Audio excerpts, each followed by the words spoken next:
Halo, selamat datang di YouTube channel dari Creative Trading System. Perkenalkan, nama saya Gabe. Dan di video kali ini saya akan membahas tentang bagaimana memanfaatkan online trading dari dua broker yang paling menguasai market share di bisnis brokerage yang ada di Indonesia. Dan kita akan coba manfaatkan bagaimana melakukan analisa dengan menggunakan tools ini. Siapa yang juara? Itu yang akan kita bahas.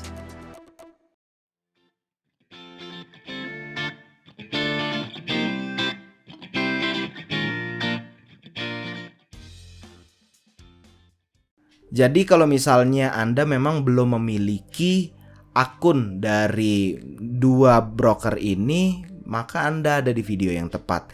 Jadi di sini saya akan membahas bagaimana keunggulannya atau broker ini lebih cocok untuk orang yang seperti apa dan broker yang satunya lagi lebih cocok untuk orang yang seperti apa.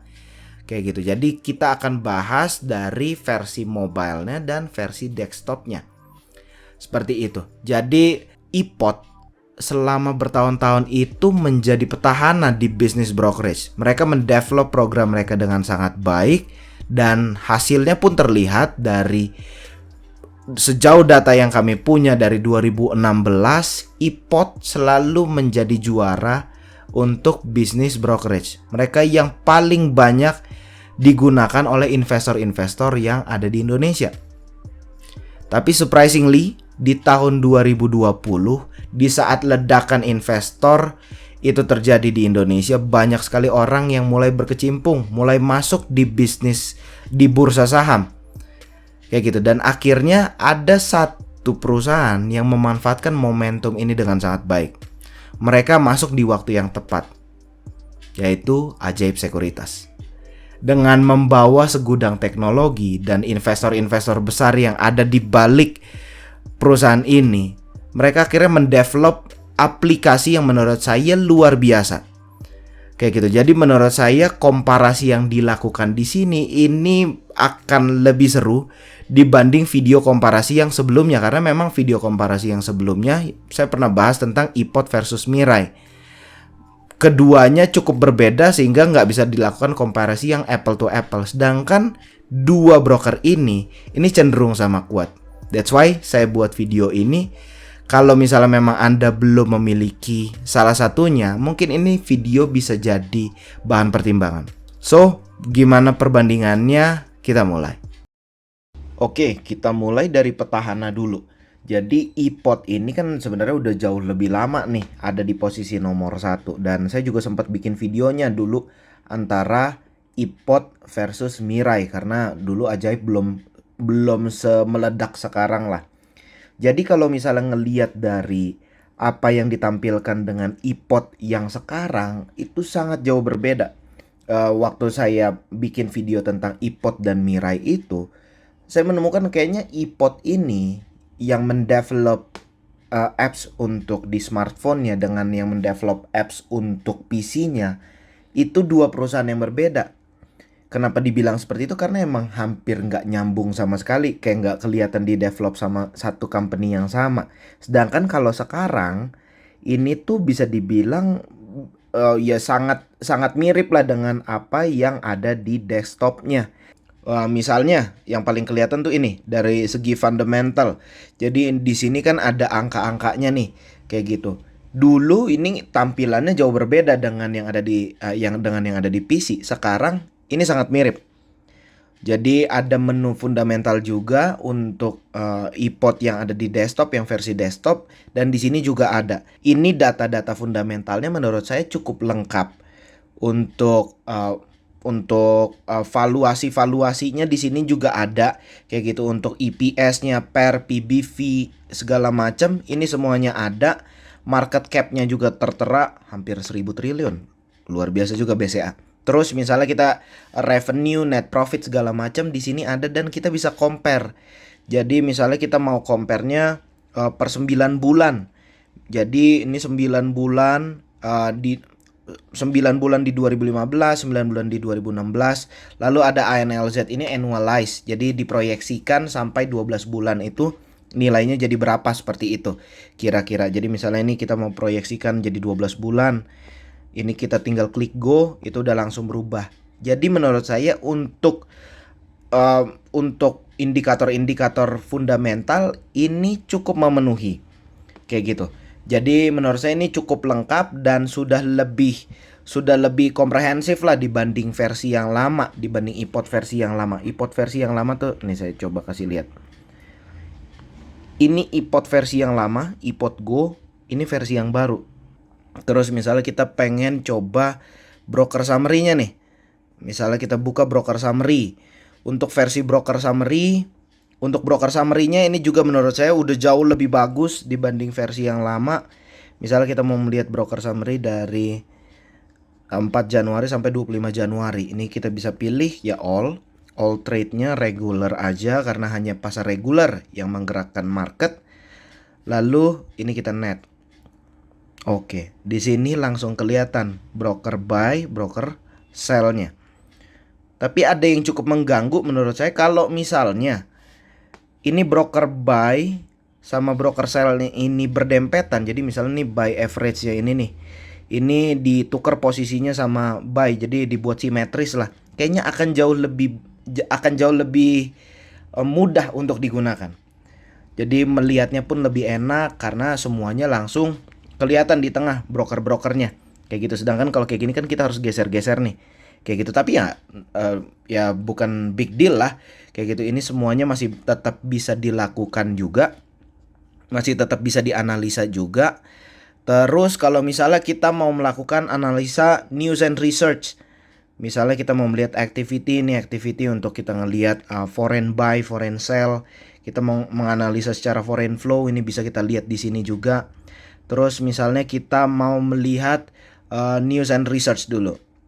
Jadi misalnya ini news and research. Jadi untuk news and research, kalau pandangan saya ya, kalau misalnya kita ngelihat dari atas sampai bawah nggak ada gambar sama sekali. Ini untuk mencegah impulsif sebenarnya bagus.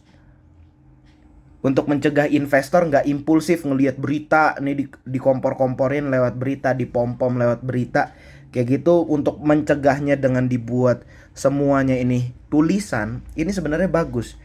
Cuman kasihan yang nulis berita di sini juga. Mereka udah capek-capek nulis berita tapi bisa nggak dibaca karena ya nggak menarik karena cuman tulisan doang kayak gitu. Jadi menurut saya news and research-nya itu ya ada plus minusnya lah.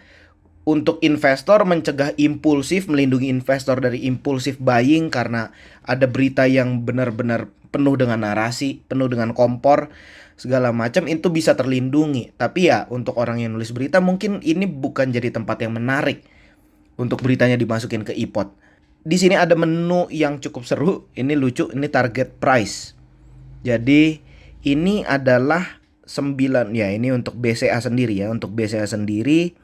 Ini ada time-nya kapan target price-nya ini dirilis dan rekomendasi mereka seperti apa, apakah buy, apakah sell, ataukah hold atau netral. Ini semuanya dirangkum kayak gitu. Jadi ini kalau misalnya dilihat sih harusnya ini 6 bulan terakhir ya, dari Juli sampai Januari kayak gitu. Jadi ini rekomendasi 6 bulan terakhir. Ini dirangkum di iPod. 52 suara, 52 research itu mengatakan buy, 2 mengatakan sell, 28 mengatakan hold, dan ada yang netral. Jadi ini kayak kalau misalnya kita mau meyakinkan untuk convince apakah kita melakukan buy, apakah sell, atau hold, atau netral kayak gitu, ini mungkin jadi menu yang bisa dimanfaatkan. Menu target price ini. Lalu yang terakhir technical. Kalau misalnya memang rekan-rekan mau menggunakan iPod untuk analisa teknikal, yang sekarang ini iPodnya itu jauh lebih bagus. Kenapa jauh lebih bagus? Jadi di sini kalau misalnya kita pakai menu seperti ini aja sebenarnya ya ini nggak jauh beda sama iPod yang lama lah. Ini cuman ada rangkuman pergerakan harga sahamnya, terus market capnya BCA itu berapa, share outnya berapa, harganya berapa, dan di sini cuman ada chart kayak gini, kayak gitu. Sebenarnya kalau misalnya kita berhenti sampai di sini, ini awalnya saya pikir, kok chartnya nggak diupdate ya sama iPod ya. Padahal charting tools ini kan salah satu yang paling menarik banyak investor. Kalau menurut saya charting tools ini salah satu part yang harus lebih diperhatikan. Di sini iPod kasih namanya advanced chart. Ini ketika kita buka, ini bentuknya seperti ini. Kayak gitu. Jadi ini seperti charting tools yang populer sekarang lah. Kayak gitu. Ini kita bisa ganti, misalnya kita mau ganti bahkan sampai menit pun bisa. Kayak gitu. Jadi misalnya kita mau monthly, kayak gitu, kita mau analisa monthly, kita mau tambahin indikatornya di sini bisa. Kayak gitu. Jadi ini menurut saya progres yang luar biasa dari developernya aplikasi iPod, karena aplikasinya jadi jauh lebih bagus dan jadi jauh lebih menarik untuk sekarang. Terus kalau misalnya untuk rangkuman totalnya itu ada di snapshot. Ini rangkuman semuanya snapshot nih, yang penting-pentingnya nih kira-kira yang mana nih. Kayak gitu, itu bisa dilihat semuanya di sini. Ini snapshot, nih harganya, nih statistiknya, rangkuman pergerakan harga sahamnya, bisnis profilnya, shareholdersnya yang paling besar siapa, ini bisa digeser. Ini total sahamnya, ini porsinya. Terus fundamental, kita kalau misal mau ngeliat lebih banyak tinggal klik more di sini. Ini broker summary-nya. Terus news and research-nya itu semuanya dirangkum di dalam menu snapshot. Kayak gitu. Jadi ini kira-kira menurut saya aplikasi iPod yang sekarang itu sudah jauh lebih baik dibanding iPod Go, dibanding iPod versi yang sebelumnya. Oke, sekarang kita beralih ke Ajaib Sekuritas dengan kode broker XC. Kalau misalnya ngelihat sekilas seperti ini, menurut saya salah satu yang bikin menarik, bisa langsung eye catching seperti itu, adalah font ratio-nya. Jadi kayaknya kalau misalnya kita lihat misalnya misalnya di iPod kita ngelihat nih kayak gitu. Ini kita masih bermain geser kiri ke kanan seperti itu. Kita masih main kayak gini nih. Geser kiri kanan seperti itu. Tapi kalau misalnya di Ajaib, ini semuanya tuh udah rata.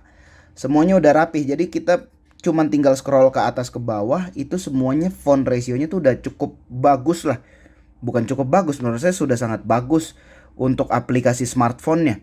Kayak gitu. Jadi ini salah satu keunggulannya. Font ratio-nya pas, ideal, nggak terlalu besar, nggak terlalu kecil. Kita nggak perlu otak-atik ke kiri ke kanan lagi. Dan ini ada salah satu yang menarik, kategori. Jadi semua kategori yang terkait, misalnya top value, top frekuensi, serta indeks-indeks di mana saham ini berada, itu dimunculin juga di sini. Serta sektornya. Kayak gitu, itu dimunculin di sini. Jadi ini menurut saya salah satu poin yang bagus lah untuk Ajaib Sekuritas. Tapi yang kurang mungkin kalau misalnya di iPod itu ada porsi pemegang saham, di sini nggak kelihatan. Kayak gitu. Tapi nanti kita coba cari di menu yang lain apakah ada nilai porsi pemegang saham seperti itu. Kayak gitu. Lalu kalau misalnya kita suka dengan melihat analisa-analisa fundamental, kita bisa buka key statistik, dan ini yang menurut saya sangat baik. Ini revolusioner banget menurut saya. Kalau misalnya kita ngelihat ada yang di sebelah kanan ini, itu yang ada gambar-gambar piala seperti ini menurut saya bagus. Soalnya seringkali financial ratio itu kita cuman tahu angkanya doang. Angka-angka yang ada di laporan keuangan ini oke, kita bisa hitung angkanya berapa. Tapi kita nggak tahu ini bagus apa enggak angka ini. Tapi di sini dia bisa langsung kategorikan.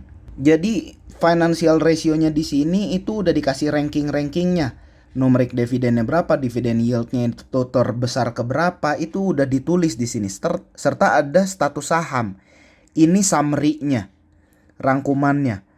Jadi kalau misalnya yang pialanya berwarna itu 30% teratas.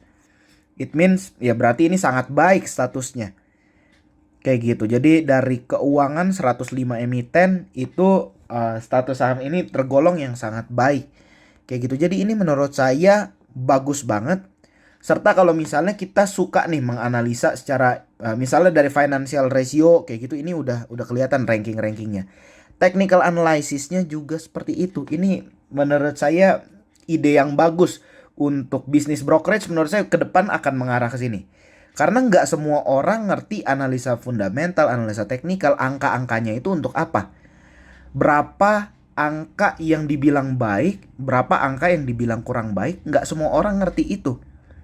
Tapi mereka bisa langsung kasih kesimpulan. Berarti ini 86% dari 14 indikator teknikal yang berbeda. Itu 86% kesimpulannya beli. Kayak gitu. Jadi ini indikator teknikal, value-nya segini. Oke, kalau misalnya di OLT yang biasa value-nya segini. Tapi value yang segini itu kita nggak tahu apakah ini beli atau kok ini bagus atau ini nggak, kurang bagus. Tapi di sini udah dikasih langsung ringkasannya, actionnya beli. Menurut MA10 jual, menurut MA10E ini jual, segala macam itu udah langsung dikasih tahu seperti itu. Jadi menurut saya kedepannya akan banyak yang ngikutin seperti ini juga. Jadi ya ini good move lah dari Ajaib. Itu bagus. Terus newsnya ini lebih ada gambarnya. Kalau misalnya tadi kita melihat bahwa untuk iPod sendiri itu cenderung lebih flat. Sedangkan kalau di sini orang tuh jadi orang cenderung lebih suka untuk baca-baca news di sini karena ada gambarnya juga. Dan orang-orang yang beritanya masuk ke sini pun lebih happy. Kenapa ya? Karena beritanya sangat mungkin dibaca kalau misalnya mereka memainkan gambar. Kayak gitu. Ini bisa kelihatan news-newsnya apa aja yang terkait dengan saham itu. Itu bisa dilihat di sini. Terus misalnya kita ngelihat analisisnya, ini juga mirip seperti Stockbit. Jadi Stockbit ini salah satu awal-awal menurut saya salah satu yang saya pikir bakal jadi yang terbaik. Ternyata Ajaib menyalip dengan luar biasa dengan teknologi-teknologi yang mereka bawa. Ini ada sosial medianya juga. Jadi orang-orang, investor-investor yang biasa, investor retail seperti saya, kalau misalnya saya kasih pandangan saya dan saya post, saya tag sahamnya, itu bisa langsung muncul di sini. Kayak gitu. Jadi ini menurut saya salah satu keunggulan kalau misalnya komparasinya hanya dibandingkan dengan iPod. Ini salah satu keunggulannya dari Ajaib Sekuritas. Lalu untuk analisa teknikalnya. Jadi karena kita di sini bahas hanya penggunaan untuk analisa teknikal yang charting tools. Misalnya kita mau ngelihat yang biasa seperti ini itu bisa dilakukan, kita ganti-ganti. Tapi kalau misalnya kita mau menganalisa chartnya secara menyeluruh, ini kita bisa klik ini, lalu akan muncul seperti ini. Misalnya kita ganti 1 hari, candle per 1 hari, ini bisa kita lihat di sini. Kayak gitu, kita bisa tambahin, misalnya kita mau tambahin tren inilah horizontal line, kita tambahin di sini, ini support misalnya menurut saya. Oke, kayak gitu itu bisa dilakukan di sini. Oke, kita mulai dari iPod. Jujur aja, yang menjadi aplikasi utama saya ketika saya mau melakukan analisa itu adalah iPod. Kayak gitu. Jadi datanya ini, data-data olahan mereka menurut saya sangat bagus. Mereka tuh kasih banyak menu, yang mana menu ini sebenarnya bukan data-data raw-nya mereka terima seperti itu, enggak. Ini data-data olahan mereka. Misalnya contoh index mover. Ini mereka komposisikan, mereka olah. Nih bobotnya berapa? Misalnya kita ketik IDX 30. Kayak gitu. Ini 30 saham penghuni IDX 30 mereka rangkum. Bobotnya berapa? Itu mereka kasih nih rinciannya. Dan salah satu yang menurut saya jadi andalannya iPod, mereka tuh memberikan accessibility untuk kita mengolah data-data mereka. Kayak gitu. Jadi misalnya kita dapat nih datanya, kita copy datanya, kita paste di sini, done. Kayak gitu. Jadi untuk orang-orang yang suka melakukan riset, yang misalnya kepikiran, kayaknya datanya bisa deh dibuat seperti ini. Orang-orang yang suka bermain dengan data, dengan Excel, dengan permainan angka-angka seperti ini akan sangat suka. iPod akan menjadi aplikasi yang mungkin sangat ramah buat mereka. Kenapa? Karena data-data hasil olahan mereka, data raw-nya itu mereka kasih semuanya lengkap. Kayak gitu. Dan mereka kasih akses ke kita. Nggak cuman misalnya 10 yang teratas doang nih mereka kasih. Enggak. Mereka bisa kasih format value, mereka bisa kasih format net. Kalau misalnya kita mau save, tinggal save to XLS. Tinggal kayak gini. Dan nanti tinggal kita buka. Kayak gitu. Jadi menurut saya kemudahan datanya ini yang menjadi senjata andalannya iPod. Kalau soal menu-menunya, misalnya kita mau pakai untuk analisa, kita mau buka financial ratio. Ini tampilannya mereka dari dulu untuk financial ratio seperti ini, yang akhirnya mereka adjust di aplikasi smartphone mereka. Kayak gitu. Jadi ini mereka munculin di aplikasi smartphone mereka. Terus misalnya news and rumors juga sebenarnya sama di aplikasi smartphone. Ini cenderung flat. Good untuk mencegah impulsif. Tapi tidak baik juga, atau misalnya kurang menarik juga untuk orang-orang yang nulis berita di sini. Kenapa? Karena cenderung nggak dibaca. Karena flat. Kayak gitu. Terus misalnya corporate action, ini kita misalnya tinggal ketik aja lah saham apa dari tanggal berapa, nanti dimunculin corporate actionnya seperti apa. Tinggal show seperti itu. Misalnya nih dari Desember kayak gitu. Show, ada cash dividend diberikan. Terus ada target price, ini sama seperti yang ada di versi smartphone-nya. Ini research-nya, orang lembaga yang mengeluarkan hasil research yang mereka ini, suggestion-nya mereka tuh apa, buy, neutral, hold, atau apapun, itu mereka kasih lihat. Target price-nya berapa, diskon berapa dari target price yang mereka buat, itu mereka kasih lihat. Seperti itu. Terus technical analysis, ini yang saya agak bertanya-tanya, kenapa iPod tetap mempertahankan format klasiknya mereka. Yes, kalau misalnya untuk data yang seperti ini, saya setuju iPod mempertahankan format klasiknya karena memang ini tampilan seperti ini sangat menjual. Tampilan klasik untuk seperti ini tuh sangat menjual. Tapi kalau untuk charting tools, di saat banyak perusahaan-perusahaan yang mengeluarkan charting tools yang bagus, menurut saya charting tools yang seperti ini mungkin akan cenderung ditinggalkan. Kayak gitu ya, mungkin terlalu kasar lah, tapi mungkin orang lebih pilih charting tools yang lain. Kayak gitu, ini statistik harganya, ini company profile-nya. Jadi majority shareholders-nya siapa, komisarisnya siapa, directors-nya siapa, IPO kapan, issue history-nya gimana, itu semuanya lengkap ada di sini. Jadi menurut saya kalau dari iPod sendiri yang jadi andalannya mereka itu adalah accessibility kita yang mereka berikan terhadap data-datanya mereka. Jadi untuk orang-orang yang suka ngulik, orang-orang yang suka mengolah data, itu mungkin akan sangat suka dengan aplikasi seperti ini. Sekarang kita beralih ke Ajaib, ke XC. Ajaib ini sebenarnya tampilannya cukup mirip dengan yang versi smartphone. Ini tampilan awalnya, ini rincian harganya, pergerakan harganya, ada market cap-nya, foreign buy, foreign sell, ini langsung ditampilkan di luar. Ini cukup informatif lah. Terus bid offer-nya itu juga langsung terlihat di sini.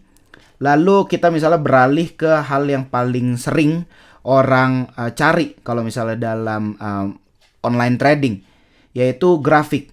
Ini kalau misalnya kita mau ngelihat grafik-grafiknya secara simple, kita mau ngelihat ya cepat aja deh, kita nggak mau otak-atik dulu, ini kita bisa lihat dengan cara seperti ini. Kayak gitu. Tapi kalau misalnya kita mau ada indikatornya, itu kita bisa langsung klik di comprehensive grafik. Oke, nanti dia akan muncul seperti ini. Ini jujur aja ngelihat charting toolsnya seperti ini udah, kalau komparasinya hanya dengan iPod, ini udah menang banyak. Kayak gitu. Ini udah menurut saya udah jauh lebih unggul. Kita bisa kasih misalnya, oke, saya mau bikin inilah, saya mau cari support deh. Oke, di sini support. Kayak gitu. Mungkin di sini kalau misalnya jatuh ke sini lagi, saya mau beli biasa. Ini lebih mudah untuk dilakukan dengan menggunakan charting toolsnya Ajaib ketimbang menggunakan iPod. Terus misalnya kita mau tambah-tambah indikator, average price misalnya, kita mau masukin average price-nya, itu bisa langsung kelihatan di sini. Kayak gitu. Jadi untuk alasan kemudahan, untuk alasan lebih cepat, lebih user friendly, menurut saya Ajaib untuk charting toolsnya itu jauh lebih user friendly dibandingkan dengan iPod. Tapi gimana kalau misalnya dengan data-data yang lain? Misalnya nih, untuk newsnya sendiri, jujur aja, kalau misalnya ditampilkan newsnya seperti ini, ya jauh lebih menarik dong. Ini jauh lebih hidup nih. Orang mau bikin gambarnya semenarik mungkin pun mereka akan niat. Kenapa? Karena mungkin untuk diklik kalau ada gambar seperti ini. Kalau misalnya ditampilkan semuanya flat, semuanya datar-datar kayak gitu, yes, mencegah impulsif, itu bagus. Tetapi untuk yang nulis beritanya itu juga nggak bagus.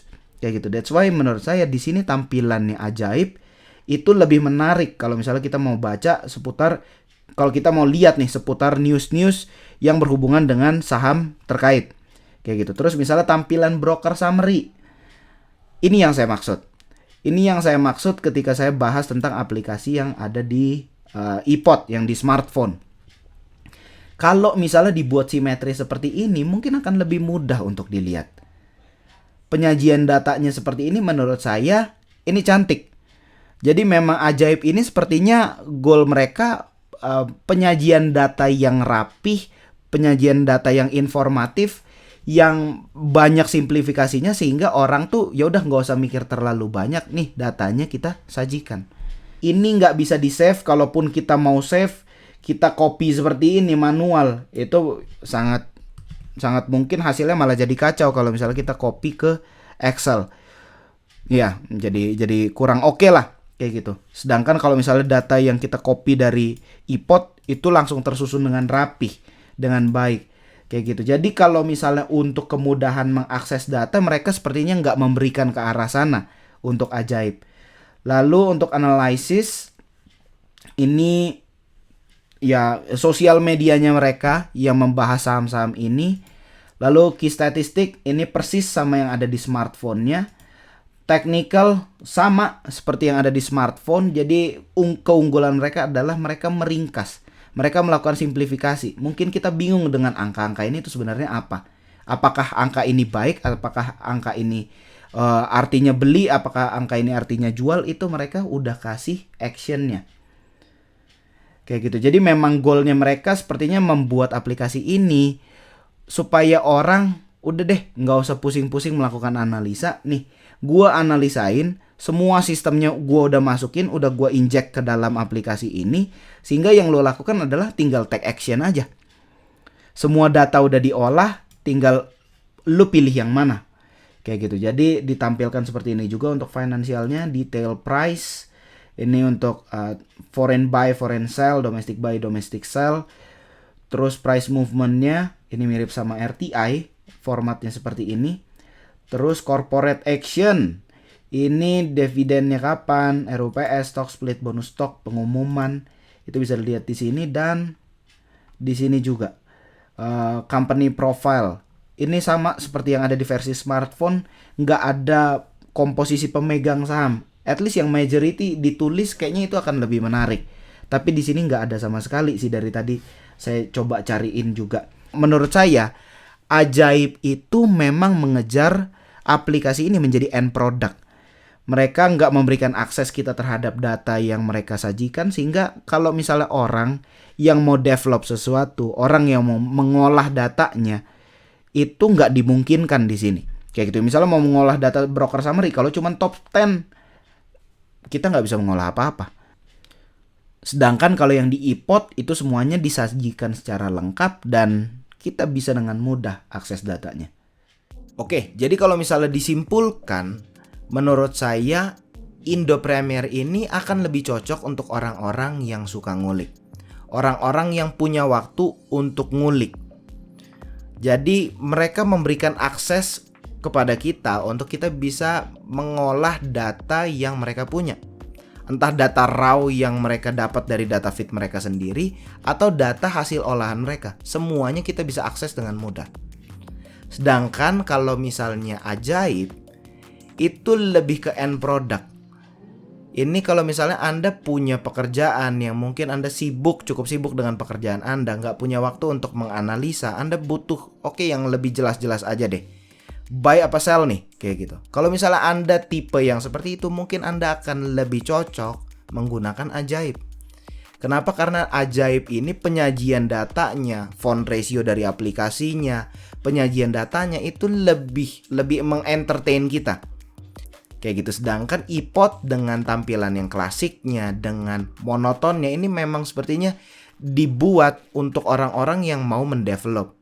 So, kalau misalnya Anda mau membuka rekening, Anda yang tahu yang mana yang lebih cocok. Hopefully 1 atau 2 materi dari video ini bisa jadi bahan pertimbangan sehingga akhirnya Anda semakin mantap dengan pilihan harus buka di sekuritas yang mana. Semoga bermanfaat.